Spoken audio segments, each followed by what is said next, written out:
अस्सलाम वालेकुम स्टूडेंट्स। आज हम डच सीखने का आगाज़ करेंगे। तो जब भी हम किसी ज़ुबान को सीखने की बात करते हैं ना, तो ज़ुबान में सबसे पहले जो आते हैं वो होते हैं अल्फ़ाबेट्स।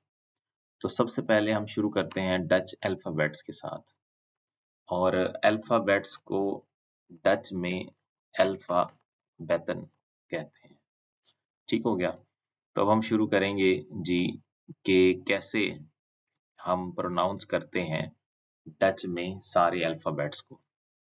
तो सबसे पहले हमारे पास आ जाता है जी ए, जो कि इंग्लिश में ए है, लेकिन डच में हम इसे आ कहते हैं। ठीक हो गया? तो जब भी ए आएगा तो ये आ की साउंड जो है वो निकालेगा। उसके बाद हमारे पास बी है, लेकिन हम इसे डच में बे कहते हैं। ठीक हो गया? उसके बाद हमारे पास सी है, लेकिन डच में ये क्या होगा? से। इसी तरह डी जो है वो हमारे पास होगा दे। इसी तरह ई जो है वो डच में क्या कहलाता है? ए कहलाता है। यानी कि इंग्लिश वाला ए जो है वो आ है और जो ई है वो बेसिकली ए है डच में। उसके बाद आता है जी एफ। तो एफ को हम डच में एफ ही कहते हैं। उसके बाद है जी। अब जो जी है ना, वो ज़रा डिफरेंट है यहाँ पर। वो खे कहलाता है, ठीक है? खे। अब कुछ लोग इसे ख करके मतलब एग्ज़ैक्टली खे कहते हैं। लेकिन अगर हम बिल्कुल कॉपी करें ना डच लोगों को, तो ये थोड़ा-सा हे की आवाज़ भी निकालता है और ज़्यादा खे की आवाज़ निकालता है। यानी कि हम खे कहेंगे, खे ऐसे। यानी कि हल्का-सा हे भी और ज़्यादा खे। लिखते ऐसे ही हैं इसे। उसके बाद आ जाता है जी एच, जिसे हम डच में हा कहते हैं। उसके बाद जो आई है, वो डच में बेसिकली ई कहलाता है। ठीक हो गया? उसके बाद जो जे है, वो बेसिकली जे नहीं है, वो है ये। ठीक हो गया? यानी कि हम इसे ये कहते हैं। अगर इंग्लिश में मैं लिखने की कोशिश करूँ, तो शायद हम ऐसे लिखेंगे, इसे ये पढ़ेंगे, ये। उसके बाद हमारे पास है जी के। के को हम का कहते हैं डच में। उसके बाद हमारे पास एल है, तो एल को हम डच में एल ही कहते हैं। फिर हमारे पास है जी एम। एम को डच में एम ही कहते हैं। एन है, तो एन को एन ही कहते हैं। इसी तरह जो ओ है, उसे हम थोड़ा-सा इंग्लिश से ज़्यादा लंबा कर देते हैं। ओ करके पढ़ते हैं। इंग्लिश में हम ओ कहते हैं, तो इसमें ओ। आगे है जी हमारे पास पी, जो कि डच में पे कहलाता है। फिर है जी क्यू। क्यू को हम डच में क्यू ही कहते हैं, लेकिन थोड़ा-सा क्यू करके इसे पढ़ते हैं। आगे है जी आर।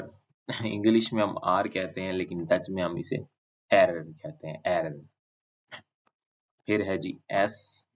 एस को हम डच में एस ही कहते हैं। नया टेक्स्ट बॉक्स लेकर आएंगे जी हम यहाँ। एस हो गया। उसके बाद है जी टी। तो टी को हम ते कहते हैं डच में। फिर है जी हमारे पास यू। तो यू को हम डच में ऊ कहते हैं, ऊ। फिर है जी हमारे पास वी।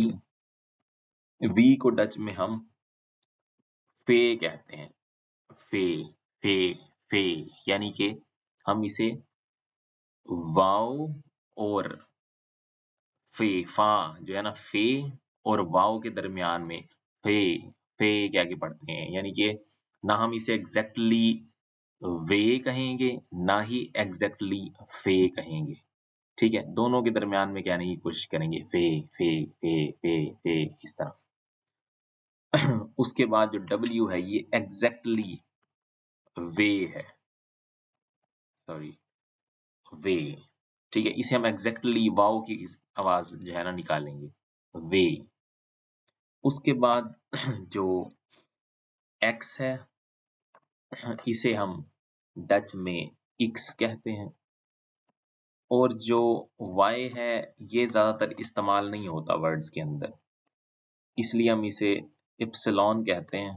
ठीक है, मोस्टली मैंने नामों में देखा है ये लोगों के, ठीक है। ज़्यादातर लफ्ज़ों में ये नहीं आता, ठीक है। इसलिए बस इसकी जो साउंड है ना, वो एप्सिलॉन इसलिए है कि ये बाकी जो इसके आसपास के लफ्ज़ होंगे ना, उनसे पता चलेगा कि क्या साउंड निकालने वाला है। और उसके बाद है जी ज़ेड, इसे हम डच में ज़ेड कहते हैं। तो ये हो गए जी अल्फ़ाबेट्स। सबसे पहले किसी भी ज़ुबान को सीखने के लिए उसके अल्फ़ाबेट्स को सही प्रोनाउंस करना आना चाहिए, ठीक हो गया? तो होपफुली इस वीडियो में आप लोगों ने ये साउंड्स याद कर ली होंगी, बार-बार रिवाइज़ करें, ताकि हम जो आगे के लेक्चर्स पढ़ेंगे, सुनेंगे, समझेंगे, उसमें हमारी प्रोनंसिएशन जो है वो बिल्कुल सही होनी चाहिए। अगर हम सही प्रोनाउंस कर सकेंगे, तभी हम सही लिसन कर सकेंगे, सुन सकेंगे कोई बोल रहा होगा तो।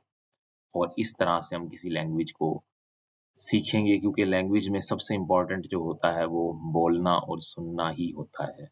जब ये चीज़ें आने लग जाएँ, तो फिर आहिस्ता-आहिस्ता इंसान लिखना और पढ़ना खुद ही सीख जाता है। तो अपना बहुत ज़्यादा ख़्याल रखिएगा। आज का सबक बस यहाँ तक ही। मिलते हैं अगली वीडियो में। बहुत शुक्रिया। Thank you. अल्लाह हाफ़िज़।